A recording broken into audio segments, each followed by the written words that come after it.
our job as teachers is, yes, to encourage and promote and facilitate the use of ICT in the classroom in really great ways, but it's by default a part of that job is also making sure that it's used safely by us and by our students. So we can look at two sides, teachers and students today, and hopefully I'll be able to fit it all in. So we're going to first look at keeping yourself safe online. Now, as I said, I hope none of this is surprising to you, but you know, some of you may find some of this information new. So the first thing I want to talk about is online presence. And the best piece of advice that I received about online presence is you're already online. Save for probably a few people who are actively trying to keep themselves out of the internet, there is going to be some mention of you online somewhere, either as a user of a site or something like that, or because of something that you've done in your personal life or your professional life or something like that. You've got an online presence already. It's very rare these days for people not to have an online presence. So the best advice that I ever got was you can control it. So rather than letting it run away with you and your reputation, you need to take some steps to control it. So just a couple of things that I just wanted to draw your attention to first before we get into that. This one's a video, it's about 4 minutes long, but I think we can fit it in today. It's in, what language do they speak in Belgium? Belgian? So, thank you language teachers. So yeah, you'll have to read it.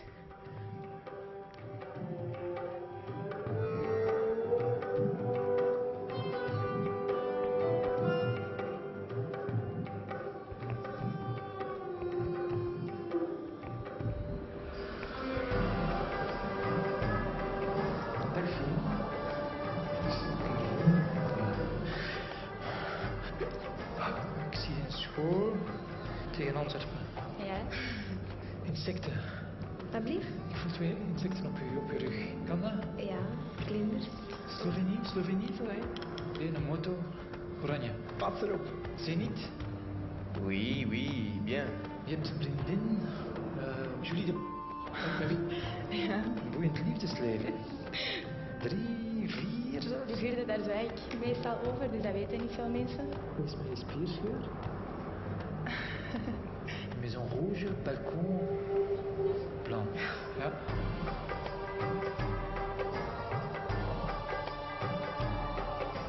Ik zie geld, ik zie transacties. Maar kent je rekeningnummer van buiten? Ik denk dat ik het wel weet. Er staat wel negatief op je bankrekening.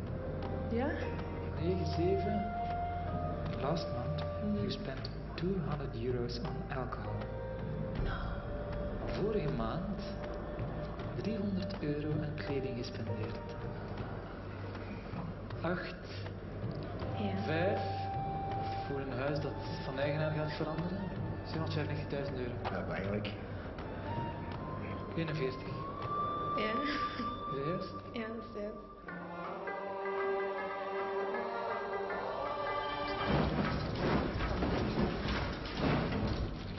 Oh my god. Oh man. Ah, dat is vind je eng.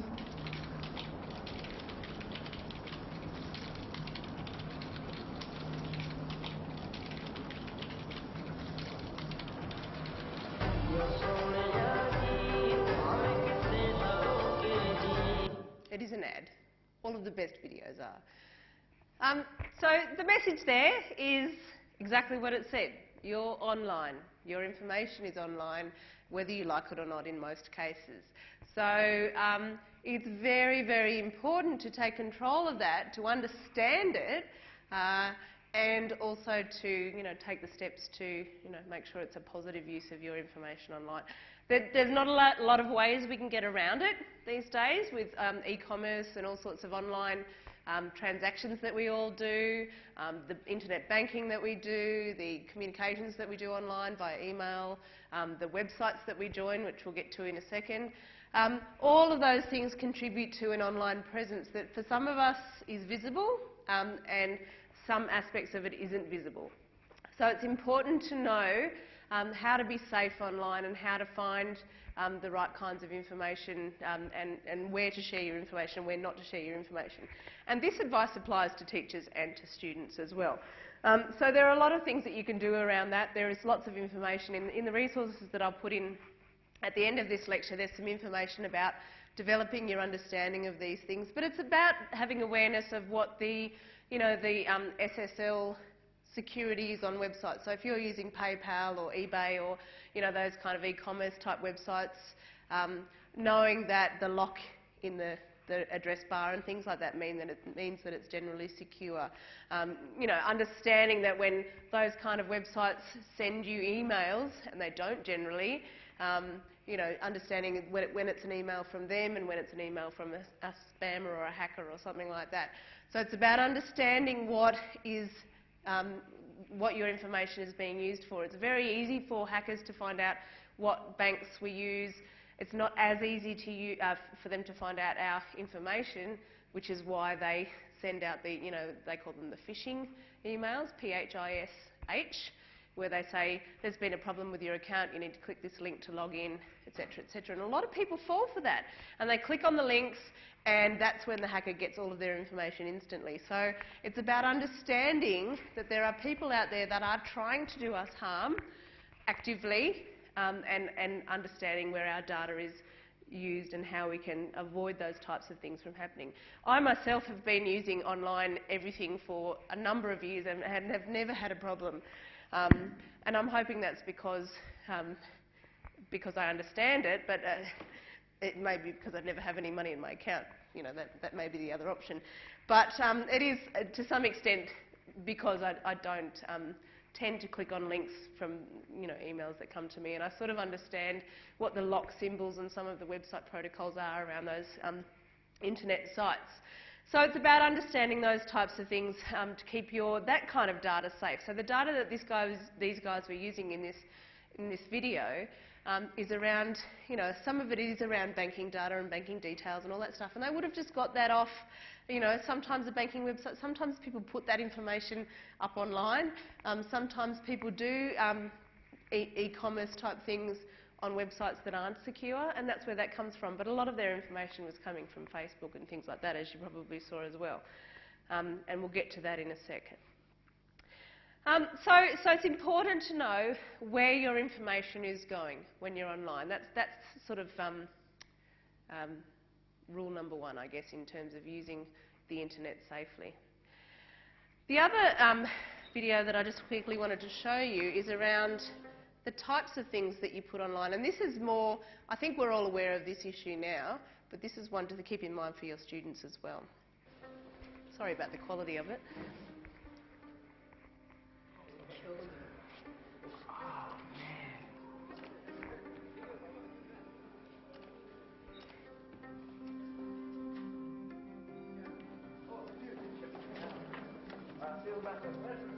Compound A, 46.7% by weight. Compound B.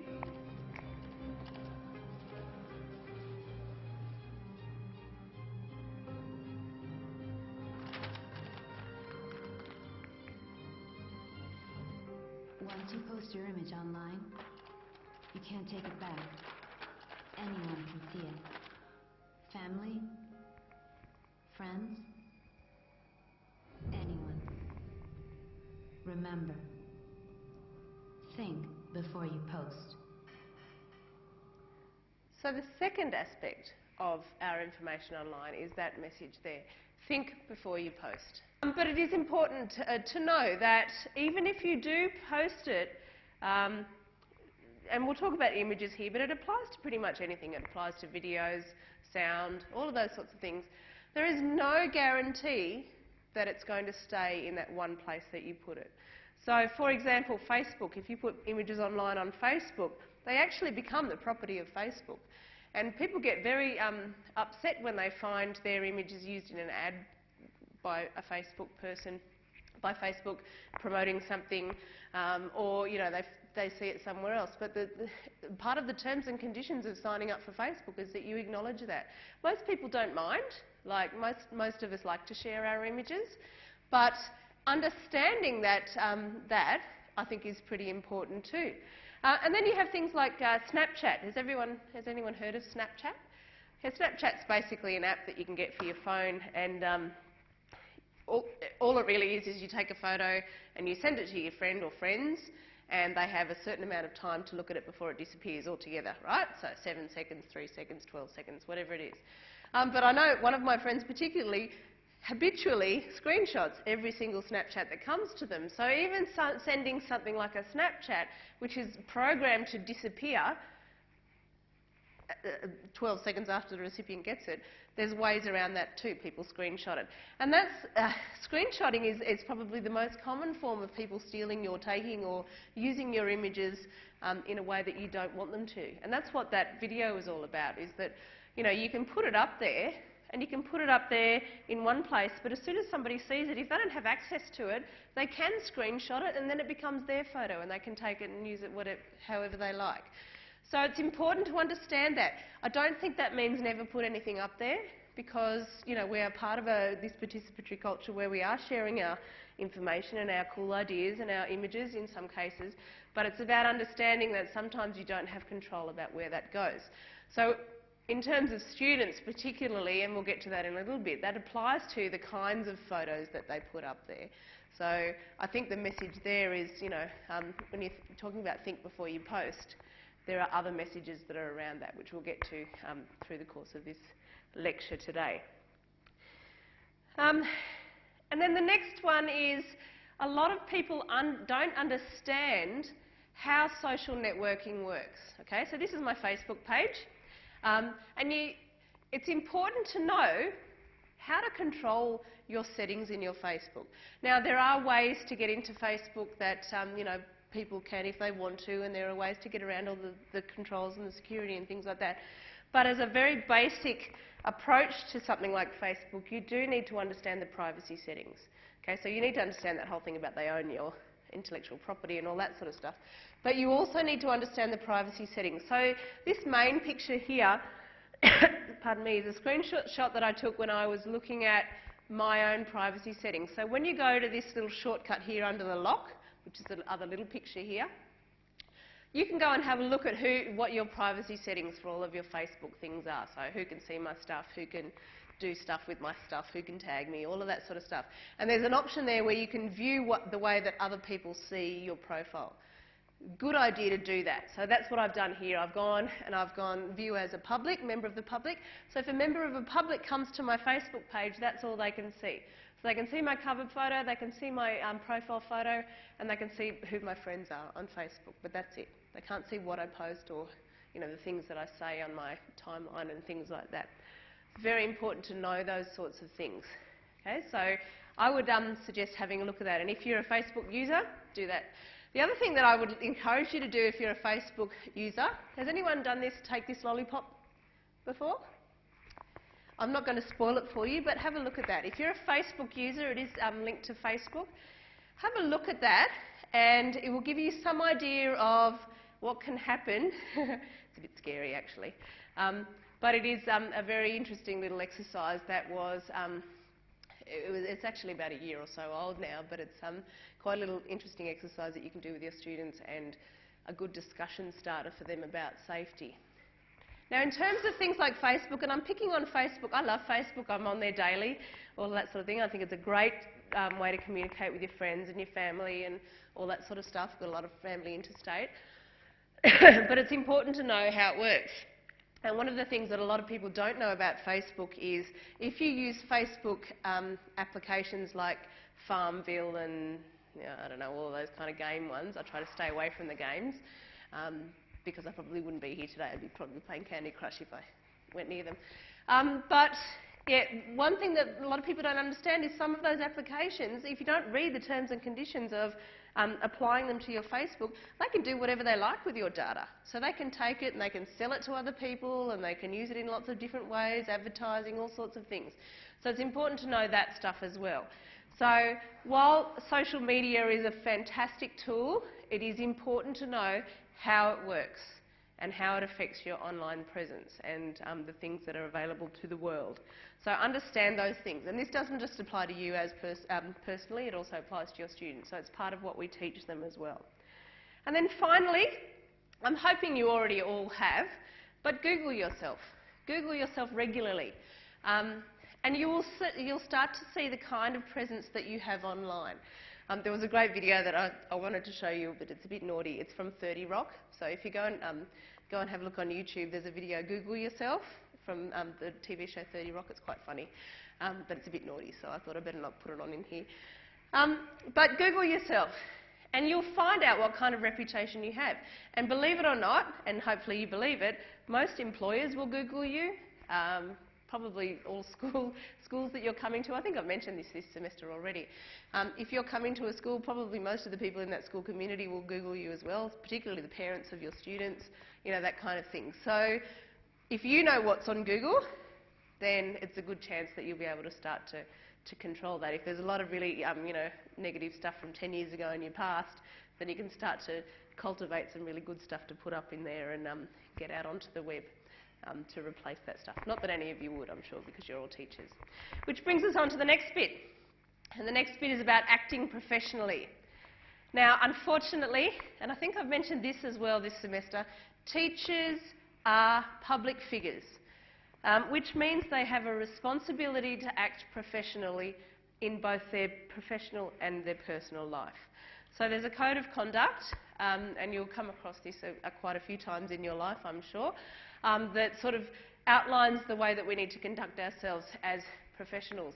And that is not just in our professional life, that is in our public and personal life as well.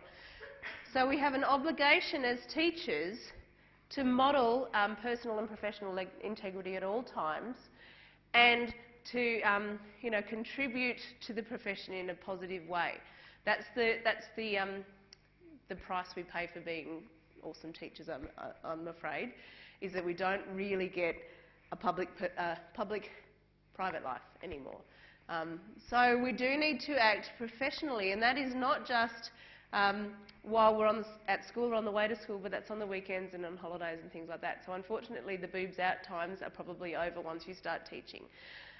You know, you're probably not going to be able to take part in Nazi rallies and things like that. So it's important that you remember that as well. And that's where online comes in. Because there are a lot of opportunities for us to get caught out and to get, I guess, you know, fired, which is all of those examples, those links at the bottom are examples of teachers that did just that. So there are a few ground rules for acting professionally online. One of them is never friend your students or their parents. And there are always exceptions to that. Some of us have great friends that have kids at our school, or, you know, some of us, you know, will move to, our students move interstate and, you know, all of that sort of stuff. So there are always exceptions. And I have quite a few ex-students well, not a few, I've got maybe 3 Facebook friends now who are, you know, like 18 plus now, and, you know, have, you know, come back to tell me how awesome I am, which is nice. But, you know, it's nice to keep up with them in that way as well. So rule number 1, never friend your students or your parents or their parents.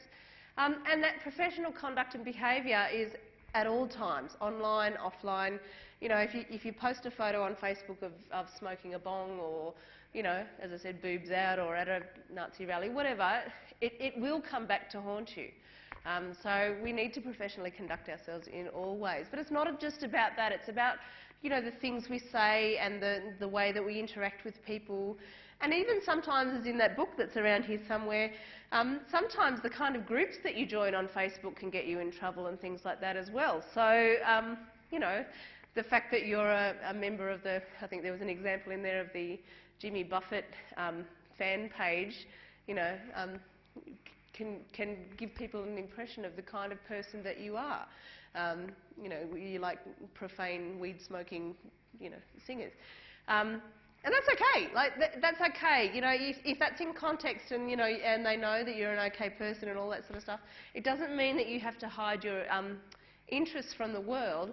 It just means you have to be careful about what you publicise your interests as being. You know, if you're Again, same from the book again, if you're pro-medical marijuana, that's probably okay. If you're pro-growing weed and smoking it with my friends on the weekend, you know, that's a different thing. So you've got to be careful about what you put out there as your interests and, you know, things like that as well. You need to separate your personal and your work life. My sort of little ground rule for social networking is personal is Facebook, professional is Twitter.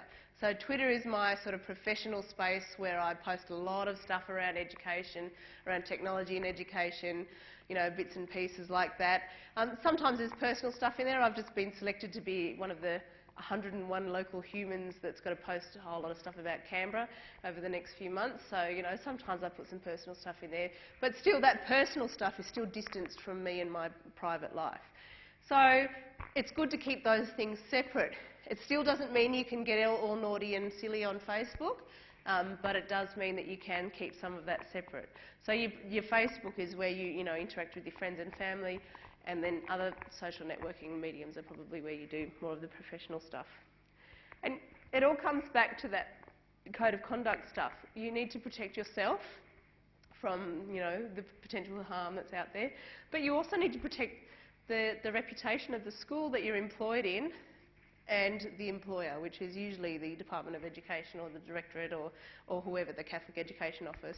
You need to protect them as an entity as well. So all of this stuff comes back to that. And there's a couple of, you know, examples here of, I can't remember which is which now, of people that have just done really silly things. So this one's an example of a teacher, and I've done this, you know, in a sex ed lesson I put a few swear words up on the board. It's a good way to break the ice. You know, this teacher wrote, I think it's C-O-C-K, sucker, and a student took a picture of it with their phone. Teacher got fired. I think they appealed it and it's okay now, but, you know, sometimes some of these things can come back to haunt you. This one here, is it this one? There's a really classic one. There's one on, you know, this lady, this teacher just got fired for having a photo with her with 2 drinks in her hand. That was it, on Facebook. She got fired for it. Sorry?